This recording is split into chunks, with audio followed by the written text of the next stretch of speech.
خەڵکی سلێمانی خۆشەویست و شاری هەموو قوربانی دەوروبەری هەڵەبجەی شەهیدان دەوروبەری گەرمیان خەڵکی ڕابەڕین و قڵاتزێ و دەوروبەری سەرفرازین ئەمڕۆ کە بە ئامادەبوونی ئەو بەڕێزانە و خۆشەویستانە هەڵمەتی بانگەشەی لیستی 275 پارتی دموکراتی کوردستان لە سلێمانی شاری هەڵمەت و قوربانی شاری ئەدەب و ڕۆشنبیری شاری خۆڕاگری لێرەوە دەست پێ ئەکرد.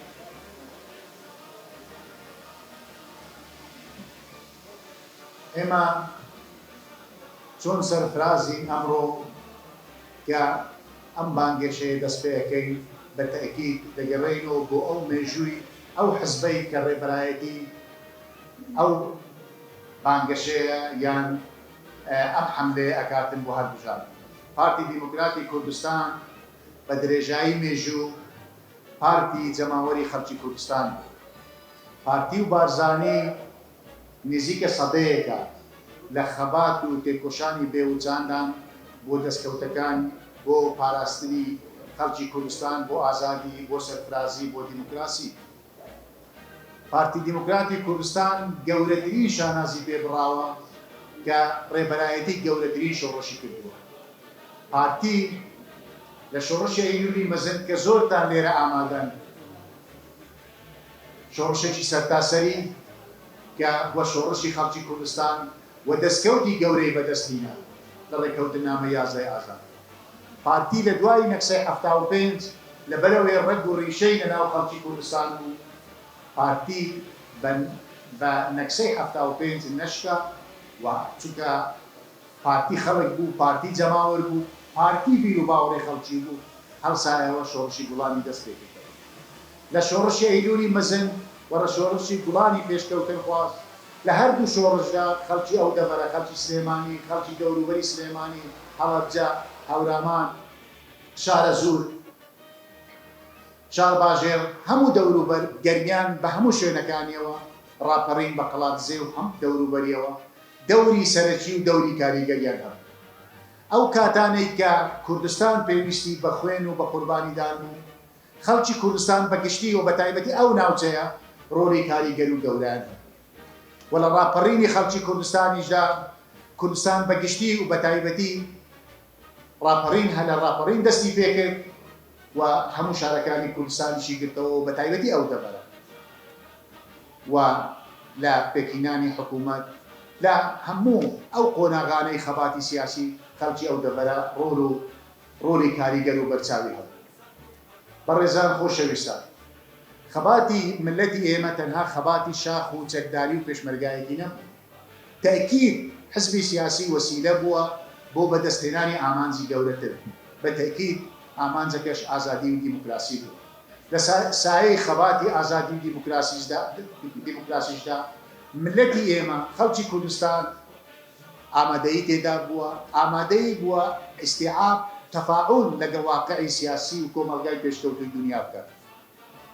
لە دوای ڕاپەڕینی 91 لە یەکەم هەڵبژاردندا لە پرۆسەیەکی دیموکراسیدا خەڵکی کوردستان و خەڵکی ئەو دەبەرە پیشانی دنیادا کە ملەتی ئێمە عاشقی ئازادیە، عاشقی سەرفرازیە، عاشقی دیموکراسیەتە، عاشقی پێکەوە ژیانە و لە پێکینانی حکوومەت لە ممارەسەی پەرلەمانی چەند ساڵی ڕابردوو ڕۆڵی کوردستان بە گشتی و بە تایبەتی ئەو دەڤەرە ڕۆڵێکی بەرچاو و کاریگەر بووە بە تایبەتی بۆ پارتی دیموکراتی کوردستان. دوای ئازادی عێراق لە عێراقی تازەی دوای 2003 هەرێمی کوردستان بە پێی دەستور بۆ هەرێمی فیدرال بۆ هەرێمێکی فیدرال بە پێی دەستور دانی پێدانرا. بەڵام لە دوای دانپێدانەکە و دەرچوونی دەستور و دەنگدانی خەڵکی عێراق بە گشتی کە 180 گەرانی عێراق دەنجیان بۆ بە دەستور داوە، بەڵام گرفتەکانی ئێمە لە دوای 2005ەوە تاکو 2010 ڕەنگە قۆناغ بە قۆناغ باشتر بووی، بەڵام لە دوای 2010 و 11 و 12 گرفتی ئێمە لەگەر حکوومەتە یەک لە دوای یەکانی کە بە هەڵبژێردراویش بوون لە عێراق گرفت بووە بەچ بەوە کە دانیان بە دەستور و لە جێبەجێکردنی دەستور ئیلتیزامیان نەکرد. لە جێبەجێکردنی ئەو ڕێکەوتنانەی ئێمە لەگەڵ بەغدا کە لەسەر ئەساسی شەراکەت و هاوسەنجی و سازان لەسەر ئەو ئەساسە ڕێکەوتەکانمان بووە جێبەجێیان نەکردووە و بەردەوام هەرێمی کوردستان گرفتی هەبووە لەگەڵ بەغدا. ئێمە شانازی دەکەین وەکو کورد هەموو لایەنە سیاسیەکانیش پێداگر بووینە لەسەر مافەکانی خۆمان، لەسەر مافە دەستوریەکانی خۆمان. بەڵام بۆ هەموو خەڵکی کوردستان و بە تایبەتی لە قۆناغی ئەو چەند ساڵەی دوایی دەرکەوت کە پارتی پێشەنگی ئەو خۆڕاگری و پێشەنگی ئەو داکۆچیکاریەیە لە مافەکانی خەڵکی کوردستان. پارتی و سەرۆک مەسعود بارزانی بەردەوام لە سەنگەری پێشەوە بوونە بۆ پێداگری لەسەر داخوازیەکانی خەڵکی کوردستان. گرفتەکانی بودجە، گرفتەکانی موچە، گرفتەکانی نەوت پارتی واجی هەبوو. زۆر جار هەندێک لە حزب و لایەنیش لە هەندێک قۆناغ بە تەقدیرەوە لەگەڵ پارتی ڕۆڵیان هەبووە، دەوریان هەبووە، بەڵام هەندێک جار ڕەنگە تەنها پارتی کراوە بە واجیها، پارتی کراوە بە بەرپرس، بەڵام پارتی لە بەرپرسیارەتی ڕای نەکردووە و لە بەرپرسیارەتیش ڕۆناکرد.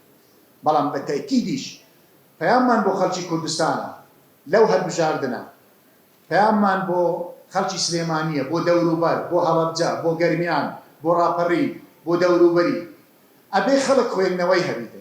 خوێندنەوەی هەبیت چه حزب و لایەنێک داکۆچیکارە لە مافەکانی، چه سەرکردەیەک پێداگرە لەسەر داخوازیەکانی، چه ئامانجی ناحەزانی خەڵکی کوردستان. هەموو جار ئیمامی عەلی ڕەزای خوای لەسەر بێت دەڵێ سەیری تیرەکانی ناحەزان بکەن، سەیری تیرەکانی دوژمنان بکەن. تیرەکانی ناحەزان و دوژمنان ئاڕاستەی چێە؟ بە تەکید ڕاستیەکە لەوێ سەیر بکەن. تیرەکانی ئەوانەی دژی جێبەجێکردنی دەستورن، ئەوانەی کە نایەنەوێ مافەکانی خەڵکی کوردستان شایستەکانی خەڵکی کوردستان بێتە دیم جێبەجێ بکرێ چێن بە تەکید چێ دەکەن بە ئامانج. زۆر ڕوونە، زۆر ئاشکرایە کە پارتی دیموکراتی کوردستان و سەرۆک مەسعود بارزانی دەکەن بە ئامانج. بۆیە داوامان لەو خەڵکە تێکۆشەر و خەڵکە نیشتیمان پەرەوەرە وایە کە ئەو حزب و لایەنە ئەو سەرکردانەی ئەوانەی کە داکۆچیکردن لە مافەکانیان ئەوە هەڵبژێرن بۆ ئەوەی ببنە پارێزەری ڕاستەقینەی داخوازی و مافەکانیان. خۆشەویستان، دەنگدان بە لیستی پارتی، دەنگدان بە لیستی 275 دەنگدانە بە خۆڕاگری دەست و بازووی پێشمەرگە، دەنگدانە بە خوێنی شەهیدە سەربەرزەکان کە ئەو ڕۆیان بۆ ئێمە دروست کرد، دەنگدانە بەو سەرکردە لایەنانەی کە پێداگرن لەسەر چەسپاندنی دەستور و چەسپاندنی مافەکانمان. وازحیش و دیاریشە کە سەرۆک مەسعود بارزانی و پارتی دیموکراتی کوردستان. دەنگدان بە لیستی پارتی 275 دەنگدانە بە پێکەوە ژیان، دەنگدانە بە پێداگیری لەسەر جێبەجێکردنی مادەی 140، دەنگدانە لە پێداگیری لەسەر هەموو مافەکانی کە لە دستور و کە مافی هەرێمی کوردستان لەسەر ئاستی فیدرالیەتەوە مافی هەیە، دەنگدانە بەوە و دەنگدانە بە گەڕانەوەی ئەو مافانەی کە لە ساڵانی ڕابردوو یان ئەو قەرەبۆی کە لە سەردەمی ڕژێمە یەک لە دوای یەکەکان لە چینیا باران، لە ئەنفال، لە تێکدانی دێهاتەکان قەرەبۆکردنەوەی ئەمە بە هێزێک دەکرێت یان بە چەند هێزێک دەکرێت کە ئینتیمایان بۆ نەتەوە و نیشتیمان هەبی، ئینتیمایان بۆ ملەتی خۆیان هەبی، خۆڕاگر بن و پێداگریش بن لە داخوازیەکان. ئەوەش بە تەکید و بە دڵنیاییەوە بە پارتی دیموکراتی کوردستان و بە سەرۆک بارزانی دەکرێت. نوێنەرەکانی ئێمە لە بەغدا لەگەڵ لایەنەکانیش داوا دەکەین نوێنەرایەتی کورد بکات و نوێنەرایەتی کوردستان بکەن. وەڵەو هەڵمەتەی هەڵبژاردنیش داوایان لێ دەکەین هەم لە کادرەکانی خۆمان، کادرەکانی پارتی دیموکراتی کوردستان، هەم لە کاندیدەکانیشمان بە زمانی سەردەمیانە، بە زمانێکی مەدەنی و شارستانی، بە زمانی سیاسی، بە زمانێک کە لە خزمەتی پێکەوە کارکردن و لە خزمەتی پرۆسەی هەڵبژاردن بیتن، زمانی تەشیر، زمانی خوانەخواستن ناشرینکردنی یەکتر ئەو زمانە نەبیتن. بە تەکید باسی ئێمە دەوڵەمەندین بە خەباتی خۆمان، دەوڵەمەندین بە ئێستای خۆمان و بە تاکید بڕواشمان هەیە بە ئایندەی خۆمان کە بتوانین لە ئاستی داخوازی و لە ئاستی تموحی خەڵکی خۆمان بین. داوایان لێ دەکەین بە شێوەیەکی سەردەمیانە ڕەچاوی ڕێنماییەکانی کۆمیسیۆن بکەن و لە هەمان کاتیشدا پاک و خاوێنی شارەکان بپارێزن، پاک و خاوێنی ژینگە بپارێزن. هەوڵ نەدەین کە کاندیدەکان لە سەردان و لە بەسەرکردنەوەی خەڵک ئەبێ وا بکەین کە فعلەن پەیامەکەمان لە ئاستی داخوازیەکانی خەڵک و لە ئاستی پشگیری خەڵک. من بۆی زۆر کات نەگرم، زۆر سوپاسی ئێوە دەکەم، تەقدیرم هەیە بۆ ئامادەبوونتان. پەیامی ڕێز و خۆشەویستیمان هەیە بۆ یەکەی دەنگدەرانی ئەو سنوورە و بۆ هەموو کوردستان و داوایان لێ دەکەین خەڵک لەو ڕۆژە بە حەماسەوە بەشداری بکاتن، چکە حەقیقەت ئەمە مافی خۆیانە. ئەمانە دەتوانن، خەڵک دەتوانیتن نوێنەری ڕاستەقینی خۆیان دیاری بکەن. بە تاکید خەڵکیش بڕیار دەداتن و جەماوەری خەڵکی کوردستان بڕیار دەدا و ئێمەش پشتمان بە ڕاپردووی خۆمان و بە ئێستای خۆمان و بە ئایندەی خۆشمان قایمە. بە تاکیدیش هەڵبژاردننی ڕاپردوو ئیسپاتی کرد کە ئەو دەڤەرە بەڕاستی ڕۆڵی پارتی، دەوری پارتی بەڕەغمی ئەو هەموو گرفتانەی کە ڕوبەڕووی خەڵکی پارتیش دەبێتەوە، بەڵام خەڵکی دڵسۆزی پارتی پەروەر هەر وەکو جاران لە مەیدانە، چۆن لە مەیدانی پێشمەرگایەتی ڕۆڵیان هەبووە، لە مەیدانی خەبات ڕۆڵیان هەبووە، ئەمەش خەباتێکی مەدەنیە بە هەمان شێوەیە هەمان ڕۆڵیان هەیە. و داواتان لێ دەکەین بە ڕوحی پێشمەرگانە، بە ڕوحی شۆڕەشجێڕانە، بە بیر و باوەڕی کوردایەتی و ڕێبازی بارزانی ئەوەی ڕۆژێک لە ڕۆژان لە من یان لە برادەرێکی مەکتەب یان لە لەقاک یان لە لیژنە ناوچەیەک نیگەران بووی، بە تاکید ئەو پەیڕەوی ڕێبازی بارزانیە، پەیڕەوی ڕێبازی کوردایەتیە، ئەبێ بگەڕێتەوە بۆ مێژووی خۆی، بۆ مێژووی ناوچەکەی، بۆ ڕێبازەکەی، بۆ پەیام و بەرنامەی سەرۆک مەسعود بارزانی، پەیام و بەرنامەی پارتی دیموکراتی کوردستان کە لە خزمەتی ئێستا و ئایندەی خەڵکی کوردستانە. زۆر سوپاستان دەکەین، سەرکەوتوو و سەرفراز بن. دەنگدان بە پارتی، دەنگدانە بە قوربانیدانی شەهیدان، دەنگدانە بە پێشمەرگە و پێشمەرگایەتی، دەنگدانە بەوانەی هەرگیز خۆ ناچەمێنن لە پێناو دابینکردنی مافەڕەوەکانی خەڵکی کوردستان، دەنگ بە کاندیدانی پارتی بدەن.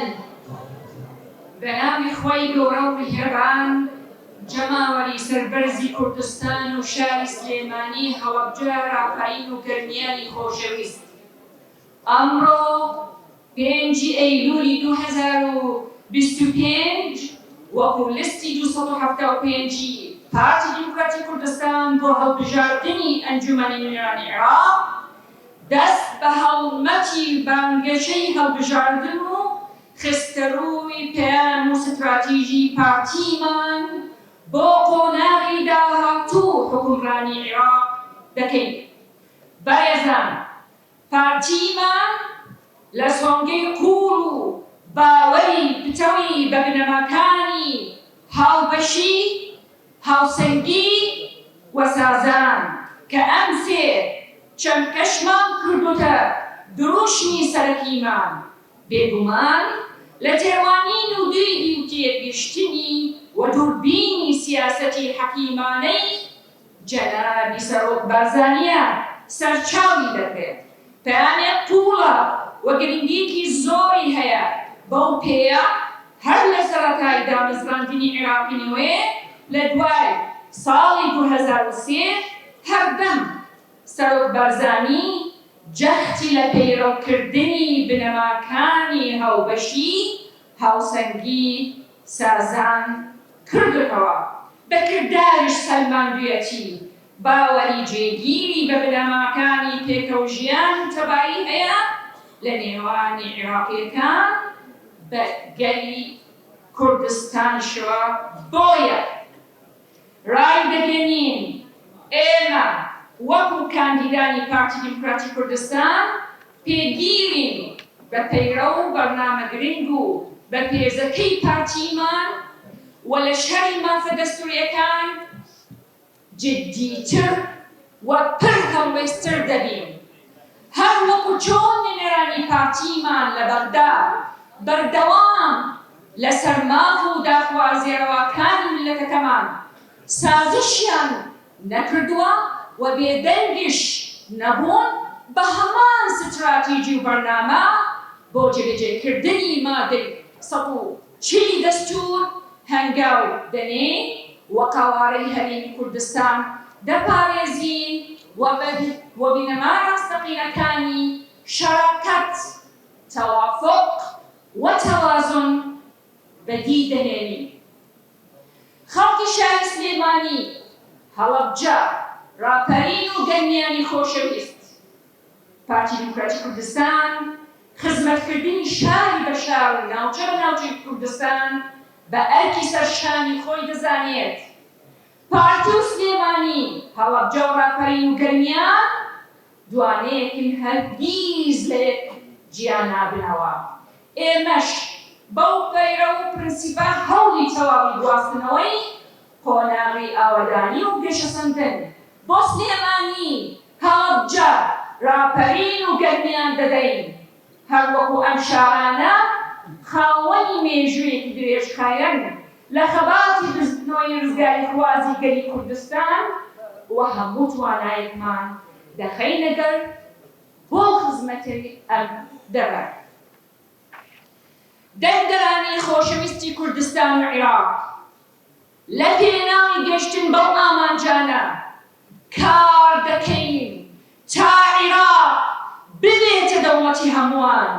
بۆیە داوا لە ئێوەی خۆشەویست دەکەین بچنە سەر سندووقی دەنگدان و لەوێ بە وجدانەوە ئاوەردانە لە مێژووی پڕ لە سەروەری و شانازیە لە پێناوی ئەمڕۆی هەڵوێست و سیاسەتی نەتەوەی و نیشتیمانی و سبەینێکی باشتر و گەشتردا لە پێناوی داهاتوویەکی پڕ لە ئارامی و دڵنیایی بێدوودڵی دەنگ بە لستی 275 و کاندیدانی پارتی دیموکراتی کوردستان.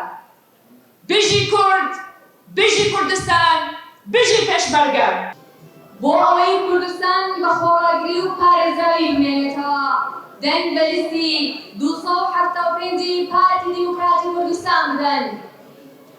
ئێستاش داوا لە بەربژێرە بازرگان دەکەین خۆیان بناسێنن، تەنها ناو و ژمارەکانیان بڵێن سوپاسیان ئەگەین.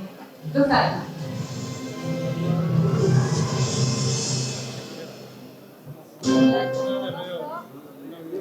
دکتۆر ئاشراف جەف، کاندیدی ژمارە 1 سەرۆکی لیستی پارتی دیموکراتی کوردستان. ڕابردوو شاهدی داهاتوومە. زۆر سوپاس.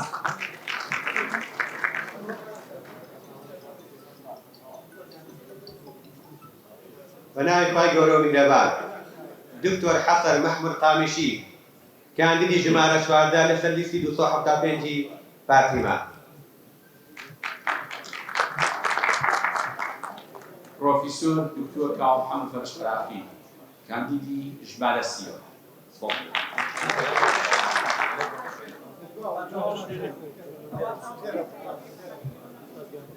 شنە نەجمەدین مستەفا، کاندیدی ژمارە 21.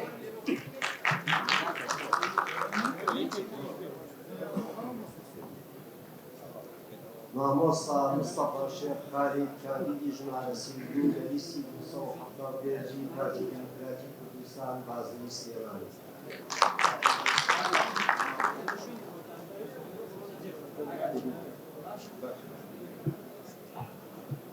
مینا سامی، کاندیدی ژمارە 29. ئاسۆشی حەسەن، کاندیدی ژمارە 3. نێژیروان شەهید جەبار ئیمامی، کاندیدی ژمارە 36 لیستی 275 پارتی دیموکراتی کوردستان. شوان کەناری، کاندیدی ژمارە 23. محەممەد شێخ حەسەن شێخ ڕەزا پاسەرەیی، کاندیدی ژمارە 31.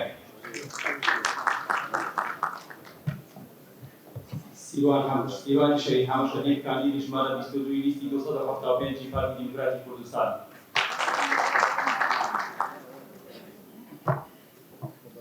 تێرزا محەممەد، کاندیدی ژمارە 13.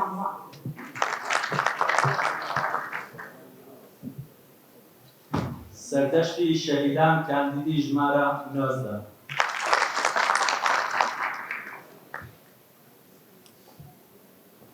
بەناوی خوای گەورە مامۆستا وەسیوەیی کاندیدی ژمارە 10.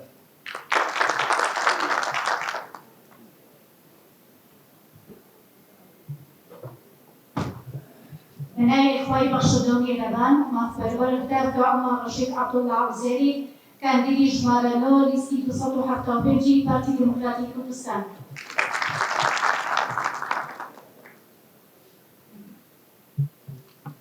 پارێزەر عەلی فواد ڕەشید کاندیدی ژمارە 26 لیستی 275 پارتی دموکراتی کوردستان.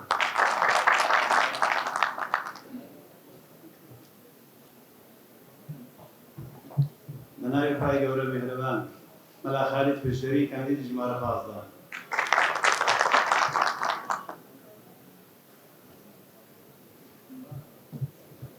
بەناوی خوای گەورە و میهرەبان فەرێدون عەباس بایس کارگەڕی لقی 11 کاندیدی ژمارە 28.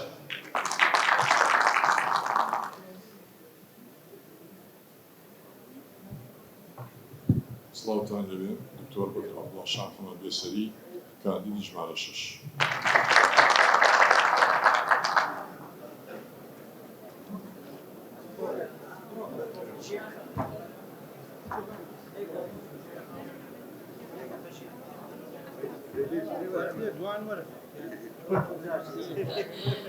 سڵاوتان لەبێ من ژیان شەیخ جەلال عەلی مەحموود کاندیدی ژمارە 7 لەسەر لیستی شکۆلیستی 275 پارتی دموکراتی کوردستان.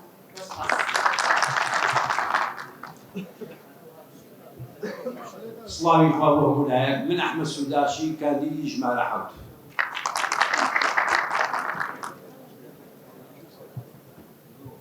بەناوی خوای گەورە و میهرەبان من عەبدوڵڵا حوسێن ئەحمەد کاندیدی ژمارە 24. زۆر سپاس.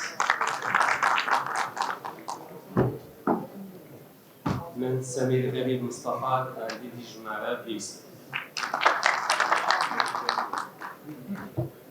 من ئەمیری مستەفا ڕەگی جاف کاندیدی ژمارە 8.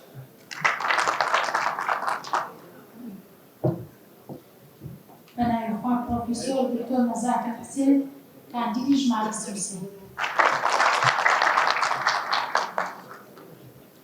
بەناوی خوای گەورە و میهرەبان من دکتۆر بەهمەن ئەحمەد محەممەد کاندیدی ژمارە 12 لیستی 275 پارتی دموکراتی کوردستان.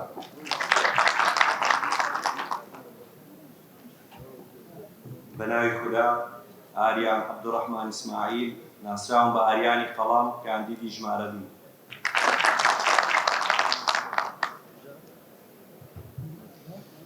بەناوی خوای گەورە و میهرەبان من حاکم فاروق کاندیدی ژمارە 27.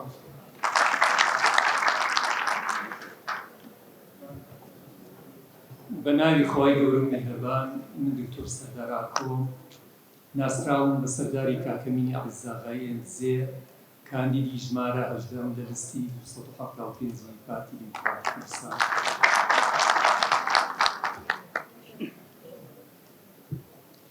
ئێوارەتان باش من کچی شەهیدی کوردستانم شیلان محەممەد زەنگەنە ڕاوێژکاری سیاسی ژمارە 25 لەسەر لیستی پارتی دموکراتی کوردستان ژمارە 275.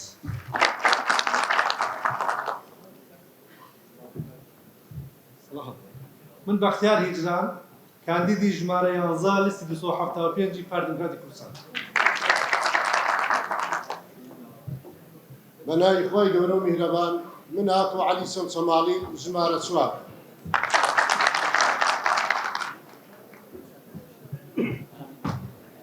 بەناوی خوای گەورە و میهرەبان من دکتۆر بەرزانم کاندیدی ژمارە 34 لیستی 275 پارتی دموکراتی کوردستان.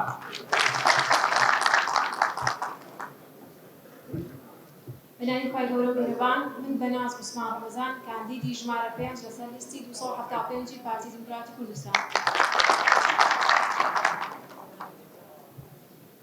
بەناوی خوای گەورە و میهرەبان من مەریوان حەمەعەلی کاندیدی ژمارە 35 لەسەر لیستی 275 پارتی دموکراتی کوردستان.